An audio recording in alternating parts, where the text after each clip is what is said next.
Isang magandang hapon po sa lahat, mga minamahal ko sa Numanenyo. Ito po yung lingkod, Mayor Francis Zamora. At ito po ang ating kwentuhan ngayong Martes ng hapon. At muli, pasensya na at nagbago po ang ating schedule. Kahapon po kasi ay na-cancel po ang trabaho po sa mga lokal na pamahalaan. Ganoon din po sa pamahalaang nasyonal dito po sa Metro Manila at ibang mga bahagi ng ating bansa kung kaya't hindi po tayo natuloy kahapon at ngayon nga ho tayo nag-schedule ng ating Facebook Live. So ako yung umaasa ng bawat isa po sa inyo ay nasa maayos na kalagayan. So first of all, of course, marami nagtatanong, may pasok ba ngayon? Opo, may pasok po ngayon. Hindi po umuulan, hindi po kumikidlat, hindi po kumukulog. Maganda po ang panahon at may pasok po tayo. At muli, kahapon nagkaroon nga po tayo ng cancellation of classes at ito po ay sa bisa po ng anunsyo ng DLG na wala nga hong pasok. So just to inform everyone, meron hong dalawang paraan na mag-suspend ng klase. Either po through the local chief executive, yan po ang ating mayor, at either through the DILG. So tuwing meron hong mga weather disturbance, masama ang panahon, ang dalawang pwede hong mag-announce ay ang LGU o ang ating DILG. So yan po ang dapat po ninyong tatandaan parate. Okay, so noong Sabado po ay nagdiwang po tayo ng ating ika-129 na anibersaryo ng pinaglabanan. So ito po yung ating 129th araw ng pinaglabanan celebration or 129th pinaglabanan day celebration. At yan po ay ginawa natin sa pamamagitan ng ating usual ceremony tuwing pinaglabanan day.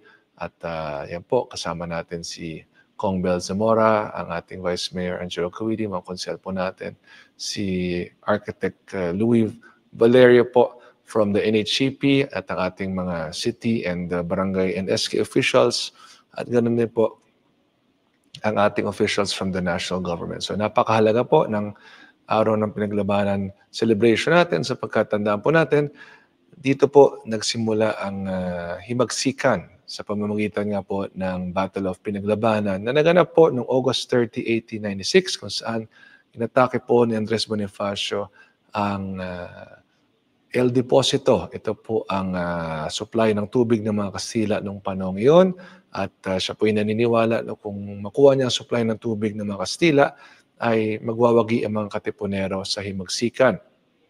Sa kasamang palad, napakaraming Pilipino po ang namatay sa pinaglabanan.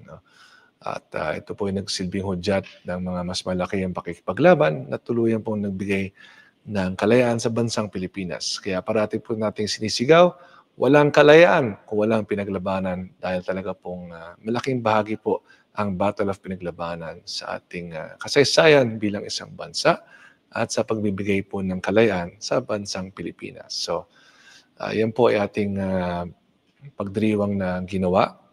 At pagkatapos po niyan ay nagkaroon po tayo ng isang civic parade kung saan ay ipinakita po natin ang ating mga bagong mga sasakyan para po sa lokal na pamahalaan, para po sa ating 21 barangay, at ganoon din po para sa ating kapulisan. At ganoon din po yung mga ibang sasakyan natin na maaaring hindi naman bago, ngunit kasalukuyan po natin ginagamit po sa paghahandog po ng serbisyo sa ating mga mamamayan. So, yan, na pamahagi na po natin ang ating mga Toyota Tamaraws, mga Mitsubishi Tritons po para sa ating mga barangays. Ganon din po ang iba't ibang mga sasakyan po para sa pamahalaang lungsod at sa San Juan Police. So meron po tayong mga bagong sasakyan po para sa kanila at yan nga po ay aking ipinost din kahapon po sa ating Facebook. So yan po ay para po sa ating mga mamamayan para mas mabilis hong makapaglingkod ang ating mga kawani ng pamahalaang lungsod at ng mga barangay at ganoon din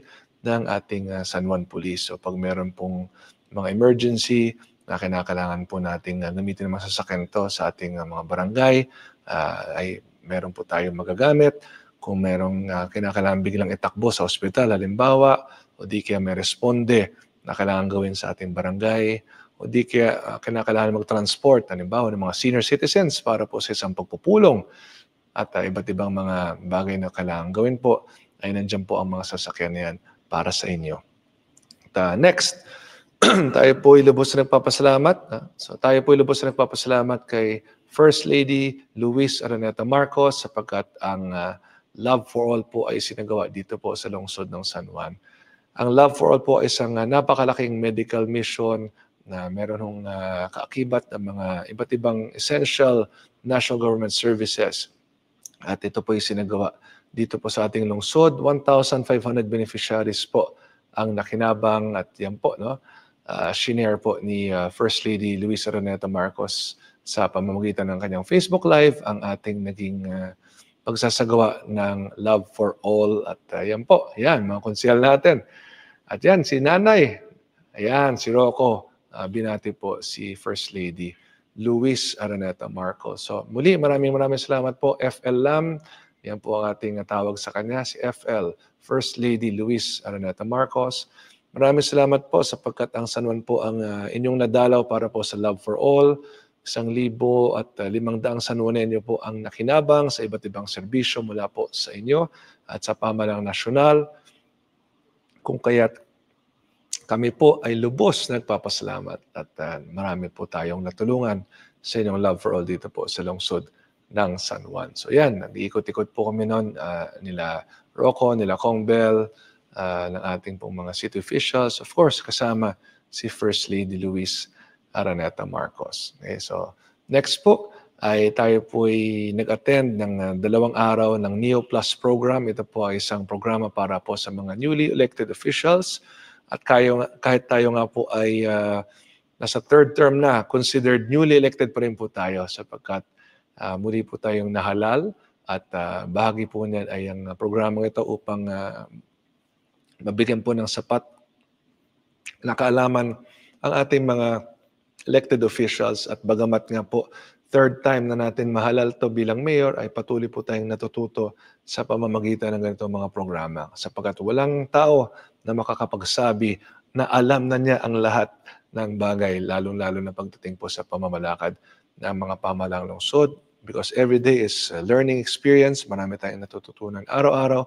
Lalong-lalo na mula sa mga kasama rin natin naglilingkod po sa iba't ibang lungsod. So marami po tayong natututunan mula sa isa't isa at ganoon din sa mga resource speakers po na kinuha ng DILG. So yan, perfect attendance po tayo for 2 days at tayo po ay nakatanggap nga ng Certificate of Completion sapagkat nakumpleto po natin ang 2 araw na programang ito na isinagawa po sa Novotel sa Quezon City na dinaluhan din po ng iba't ibang mga halal na opisyal mula po sa Metro Manila. So, muli sa DLG, maraming salamat po at syempre sa ating mga konsyal at Vice Mayor Angelo Kawiri, naway ang mga natutunan natin ay ating magamit at may bahagi dito syempre sa ating mga kasamahan na naglilingkod din po dito sa lungsod ng San Juan. So, after that pala, no? After pala ng Pinaglabanan Day, nagsagawa po tayo ng isang bloodletting program at muli marami na naman tayong nakalap na dugo at ito nga po ang ating dugo ng San Juanenyo para sa San Juanenyo program at muli nagpapasalamat po tayo sa lahat na naghandog ng kanilang dugo. Ang inyong dugo ay makakatulong po sa mga San Juanenyong nangangailangan. Alam niyo po mula nung isinagawa natin itong bloodletting program natin, tayo po ay nakapaghahandog ng libreng dugo sa mga mamamayan natin. Sapagkat kung bibili po kayo ng dugo sa labas, ay gagastos pa ho kayo. Sometimes it's about, I think, around 1,800 to 2,000 pesos per bag. At dito po sa ating lungsod ay libre po nating naihandog yan sa pamamagitan ng ganitong klaseng mga bloodletting program. So muli, maraming salamat po sa inyong suporta sa ating programa, sa lahat po naghandog na kanilang dugo. Maraming salamat po. At siguradong marami po kayong matutulungang San Juanenyo. Excuse me. Okay. And part of our activities, of course, in the last few days, in fact, about close to 2 weeks ago, ay formal na nga po nating tinanggap ang ating pagkilala bilang first drug-cleared city po sa Metro Manila. At mismong si DLG Secretary John Vic Rimulya po ang naghandog sa atin ng pagkilalang ito sa tulong po ng PIDEA. So dyan makikita niyo po si Secretary Rimulya, si PIDEA Regional Director po ay nandyan at ganyan din po ang ating PIDEA Director General. So kumpletong-kumpleto po ang leadership ng PIDEA at isang patunay na seryoso po sila sa kanilang pagsuporta sa mga LGU gaya natin na talaga naman pong todo effort pagdating po sa drug clearing ng ating mga lungsod. So, baka nagtatanong po kayo, Mayor, ano ba sabihin ng drug cleared city? Ang ibig sabihin niyan ay lahat po ng nasa drug watch list po ng PIDEA ay either nahuli natin o di kaya ay kasalukuyang sumasailalim o nakatapos na sa mga drug rehabilitation program. So iba po ang drug-cleared city sa drug-free. No, yung drug-free, yung absolutely zero. No, pero ang drug-cleared city po, ibig sabihin yan ay ang bawat nasa watch list ng PIDEA ay either nahuli na natin, either nakakulong, hindi kaya ay nagsasagawa ng rehabilitation or nakatapos na at muli nang nakabalik sa lipunan. So, yan po ang ibig sabihin ng drug-cleared city at tayo lang po sa Metro Manila ang merong ganyang pagkilala. So, congratulations all of us here in San Juan. Bahagi po ng pagiging lowest crime volume natin ay ang ating pagiging drug-cleared city sapagkat kung drug-cleared city ka nga, ibig sabihin ay mas tahimik at payapa ang inyong lungsod. So yan po ay talagang parehas na kaakibat natin sa ating maayos sa pamamalakad sa lungsod ng San Juan. So next ay nagkaroon nga po tayo ng isang forum kasama ating mga senior citizens na pinamunuan po ng mga representatives from DSWD, both from the region and the central office. No? So yung regional office at central office, nagpadala po sila ng mga nagpaliwanag sa ating mga senior citizens patungkol sa social pension. So sa lahat po ng mga senior citizens na nanonood at nakikinig ngayon, sana po ay marami po tayong natutunan.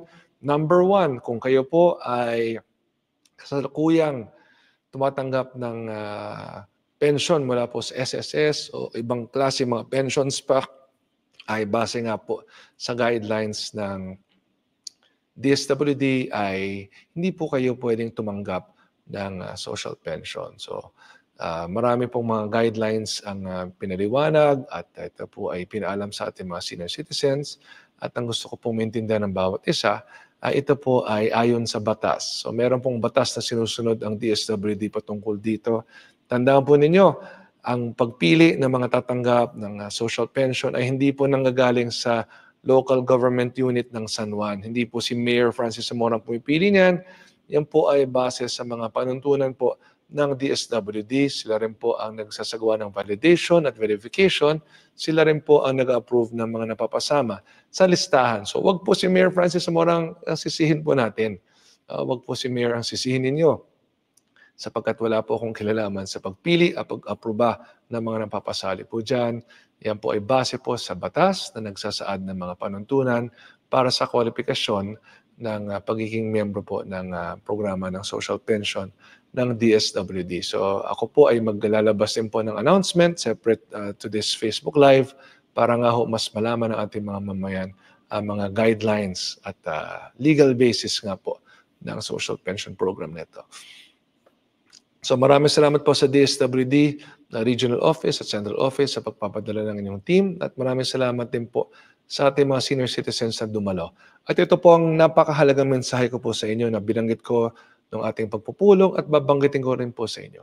Kung tayo man po ay hindi mapasama sa social pension sapagkat hindi po tayo kwalipikado, huwag po kayong mag-alala sapagkat kung ang kailangan niyo po ay pambili ng gamot, o di kaya pang-pa-hospital, o para sa anumang medical procedure o di kaya sa anumang pangkaraniwang gastusin, ay pwede ho kayong lumapit sa pamahalang lungsod ng San Juan at handa po kaming tumulong sa inyo.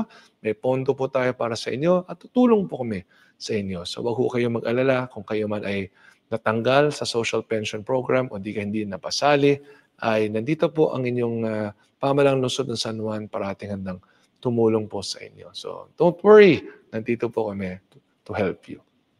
Okay, next, some updates po sa LCP.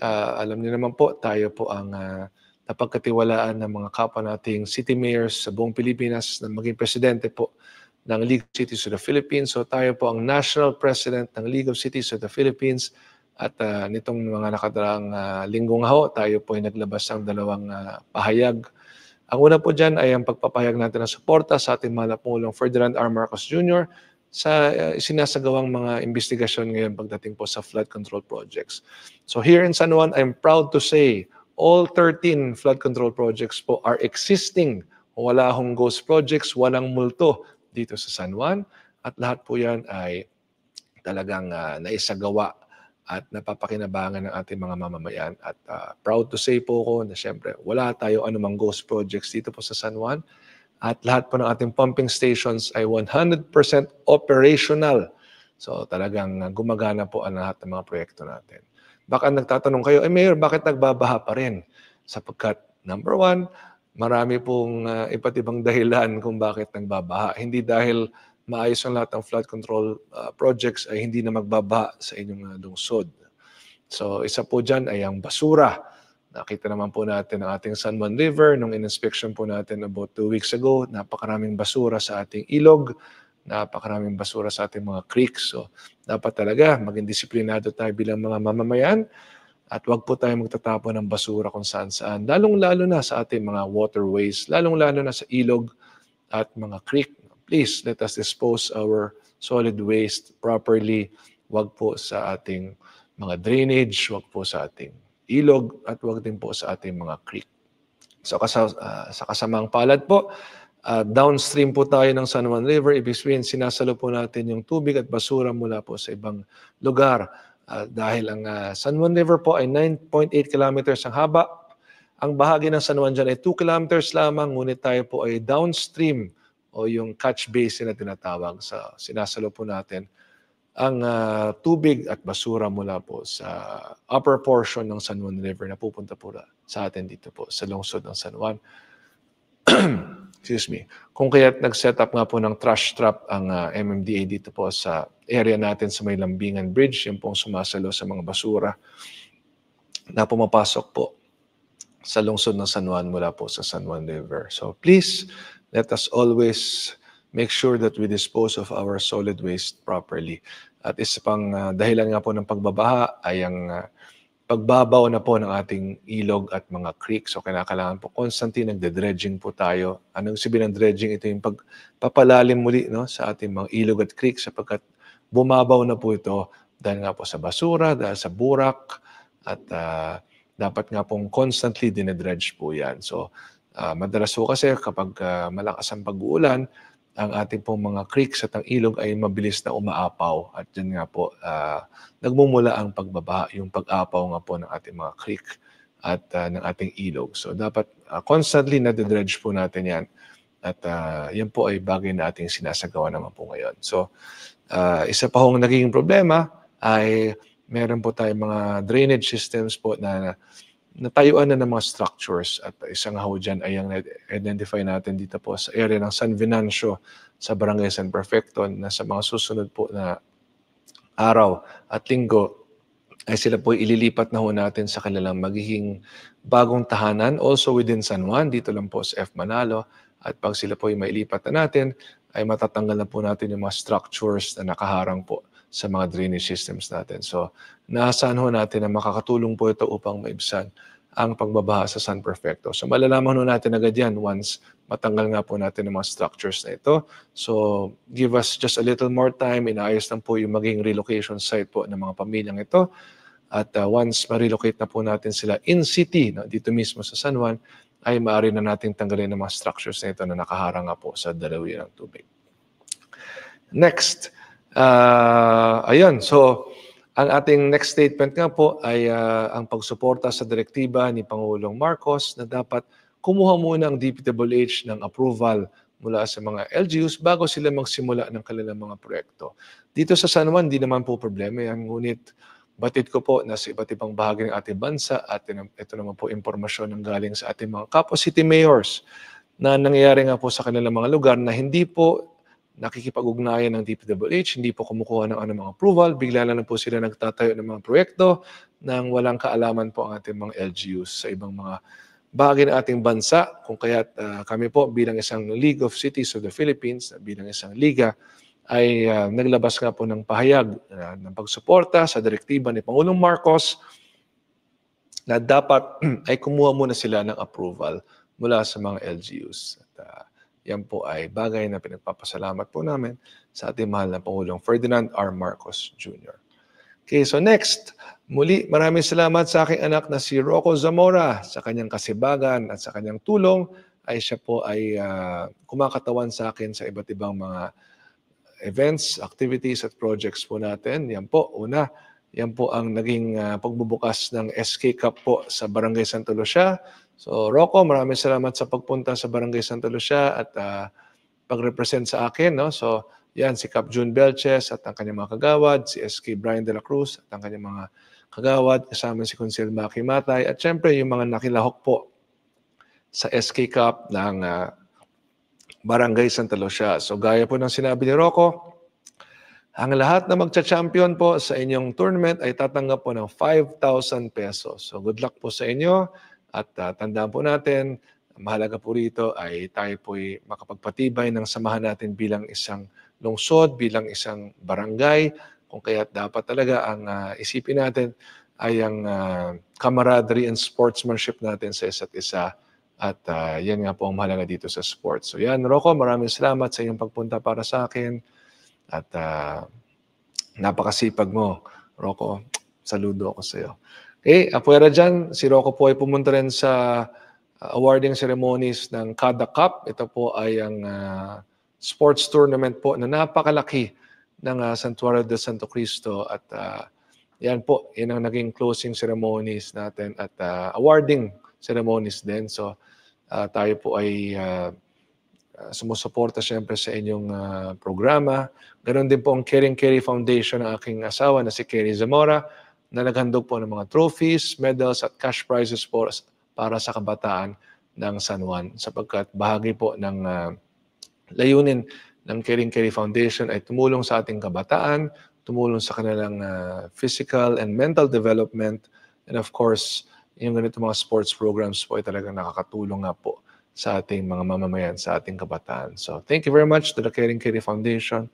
Of course, thank you very much to Father Matias and to all the participants of Kada Cup 2025. Ganon din sa mga organizers sa ating simbahan, ang Santuario de Santo Cristo. Maraming salamat po sa inyong suporta sa ating kabataan at asahan niyo po na every year nandito ho kami handang tumulong sa inyo. Ako po bilang inyong mayor, si Rocco at syempre ang Caring Kerry Foundation. So we will always be here to support you in all your projects and programs for the youth of San Juan.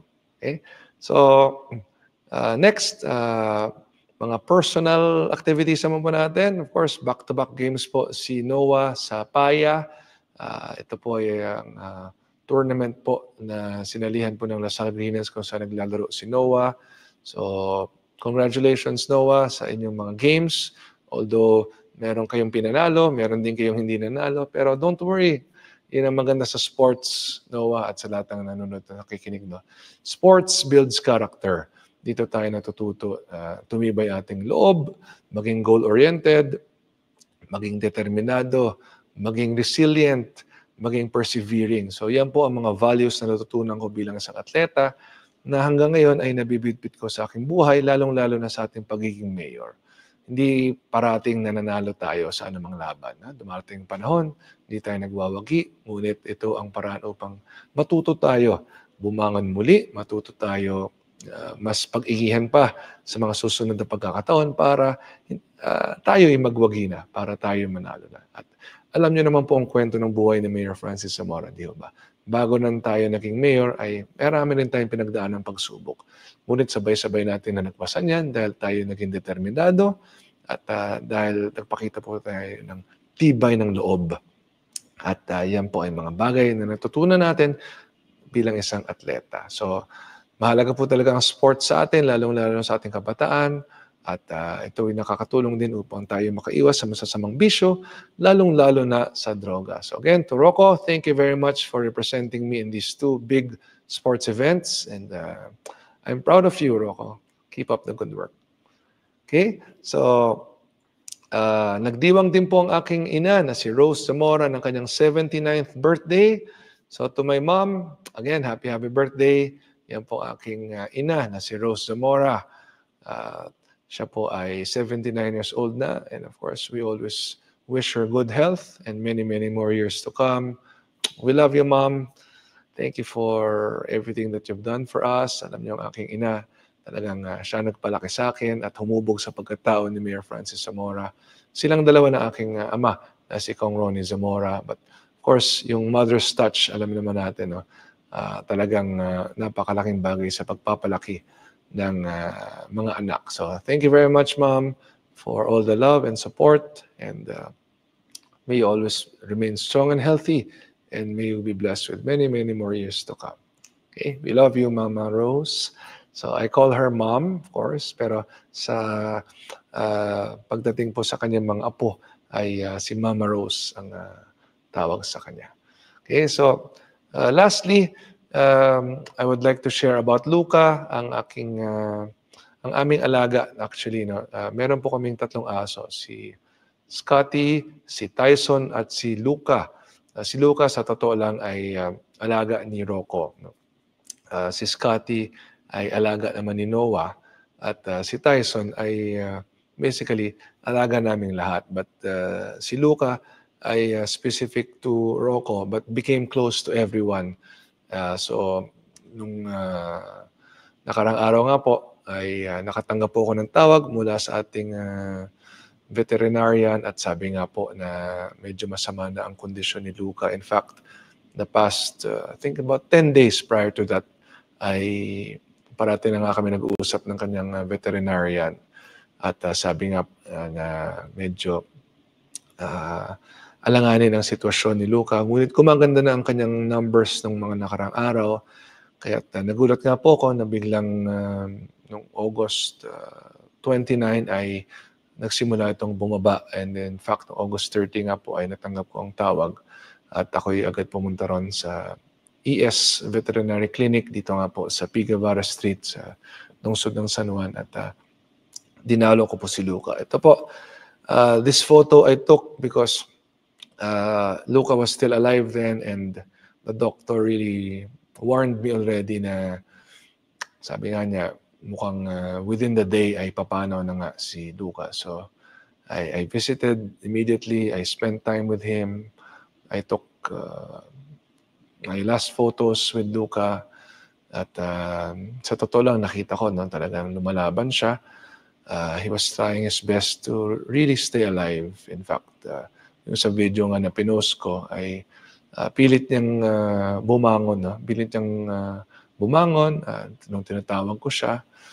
At talagang hindi na rin kinaya ng kanyang katawan. So, napakalungkot sa totoo lang. At ilang araw na rin po akong umiyak dahil nga po napakalapit ni Luca sa amin at sa aking pamilya, kay Rocco at kay Noah at kay Kerry. So, yan.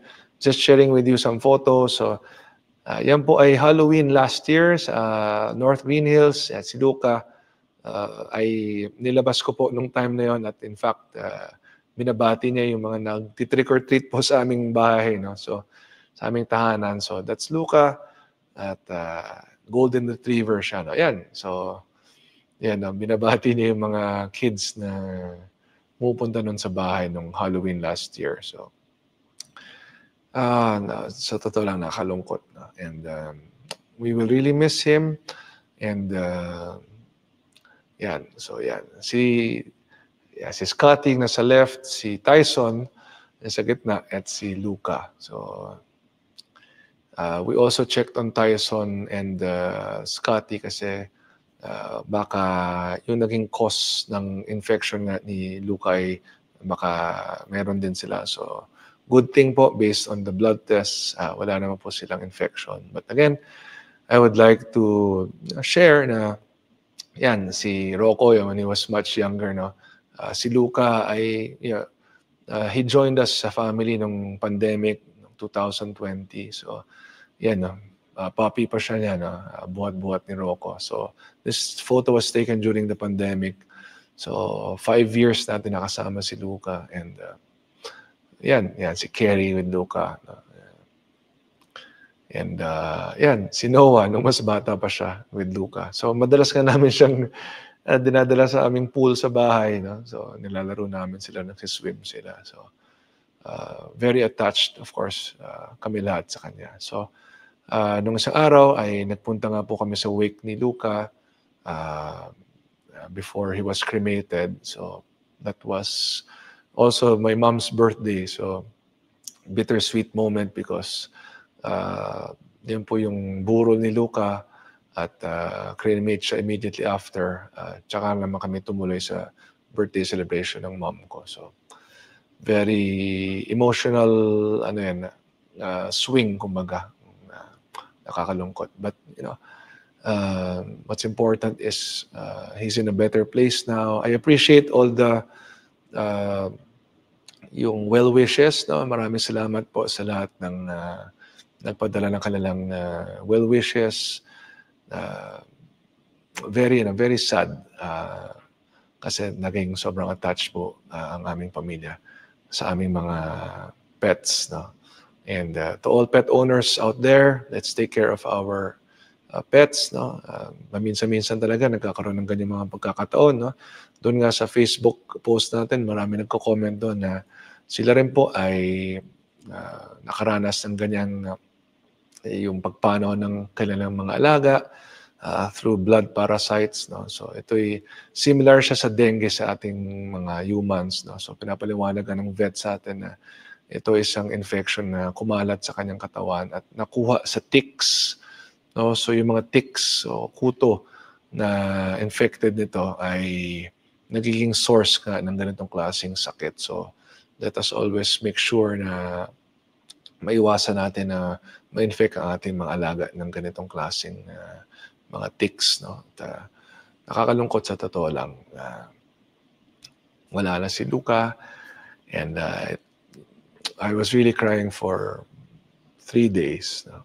Kasi tunay na nakakalungkot po talaga ang pagkawala niya. So to all pet owners out there, let's take care of our pets and let's always make sure that they're always strong and healthy. Okay, so meron ba tayong mga shoutouts? Meron bang mga tanong? So again, kung meron po tayong mga bagay na gustong paabot sa akin, mga concerns, mga hinaing, ay paabot nyo lang po sa atin dito sa ating mayor's office. So, ask ko lang po ano mga benefits ng seniors sa ating LGU. Naku, napakarami po. Gagawa na lang po ako ng art card para sa inyong kaalaman. Okay? Total, maglalabas po tayo ng art card para po sa social pension guidelines natin. Sasabay ko na rin po ating senior citizens benefits. Okay? Sige, next po please. Sana po magkabagong sasakyan mga school sa division office, kawawa mga supervisors, nakita namin naglalakad.